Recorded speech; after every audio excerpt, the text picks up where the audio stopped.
Ito na yung 2020 Ford Escape na EcoBoost Turbo na naglilik yung transmission.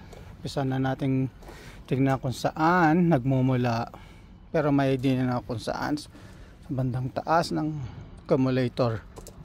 Start and stop accumulator.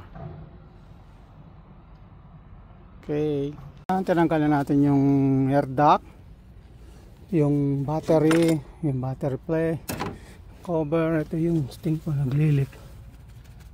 Ito, so may accumulator ang nakita ko doon ng leak eh.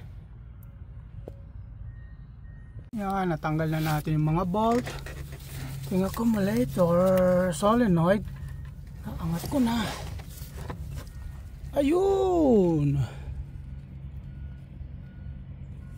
Bakit ganyan? Linagyan nila ng silicone.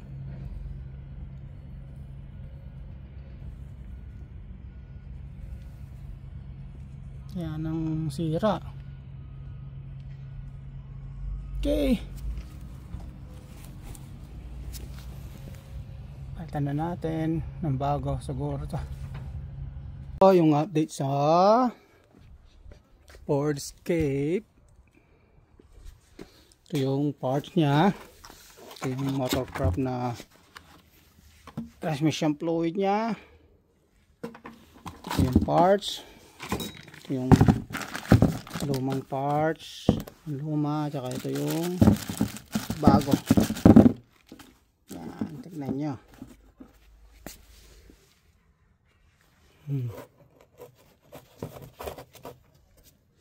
Yung o-ring nya, oh. So, nilagyan nila ng silicone, ewan ko bakit. Ito yung ilalagay na natin dun dito. Okay, yan, nailagay na natin yung bago. Stop and start accumulator solenoid. Ayan, na-torque na natin. Tignan natin yung wire. Good na. Tignan na natin ang transmission fluid. Ayan. Okay,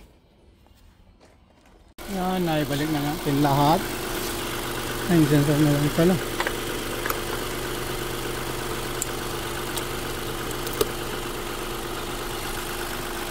Yan, na-under na.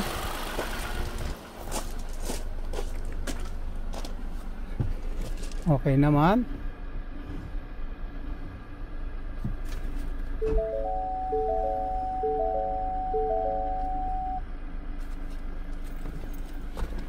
Okay, test natin muna.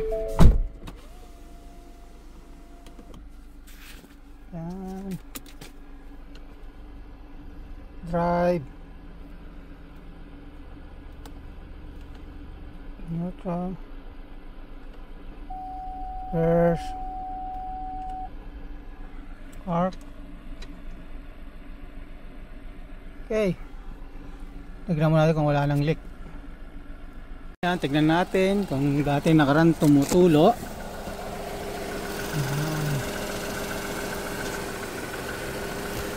Wala nang makikang tumutulo. Linisin na lang to. Okay. Okay, tignan na natin yung level.